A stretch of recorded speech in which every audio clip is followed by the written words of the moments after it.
રાજકોટ જિલ્લાના પાટણવાવ તાલુકાના ચીચોડ ગામનો જીવાદોરી સમાન તળાવના ભાગને તોડી પાડવામાં આવ્યો હતો।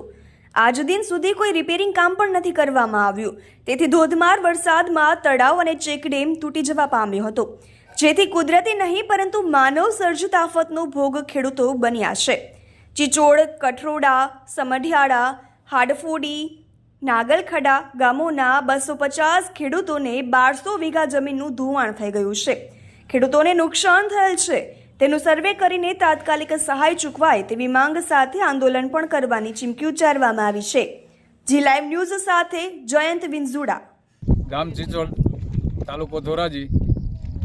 અમારા ગામમાં ગઈ સાલ જ્યારે તળાવ ઓવરફ્લો થયેલું ત્યારે તંત્ર એટલે કે સરપંચ, મામલતદાર અને ઇજનેરની હાજરીમાં એક તોડેલું એક સાઈડથી, જે આખા વર્ષ દરમિયાન રિપેર નહીં કર્યું હોવાથી આ વર્ષે વરસાદ વધારે પડ્યો। 3 દિવસથી સતત વરસાદ પડવાને કારણે એ તૂટ્યું હતું અને તૂટ્યા પછી અત્યારે હજારો એકર જમીન અને ઊભા મોલ લોકોના તણાઈ ગયા છે, જે તંત્ર આજ સુધી જોવા નથી આવ્યું। છતાં ગામવાસીઓની ઈચ્છા છે કે તંત્ર વહેલામાં વહેલી તકે આમાં કંઈક રાહત મદદ કરે, અને નહીં જો આ વસ્તુ કરી શકે સરકાર, તો અમુક લોકોની પરિસ્થિતિ એવી છે કે જેને ગામ હિજરત કરીને બીજે પણ જવાની ફરજ પડે, કાં તો આંદોલન કરશે કોઈ બી ગામવાસીઓ, તો એ જવાબદારી તંત્ર અને સરકારની।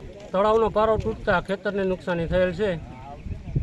ગઈ સાલ પારો તોડવામાં આવેલ હતો, એ પારો કોઈ તંત્રે રિપેર કરવામાં આવેલ નથી, એના કારણે આ ખેતર ધોવાણ છે। અંદાજિત 1200 વીઘાનું નુકસાન થયેલ છે ગામ આખાને।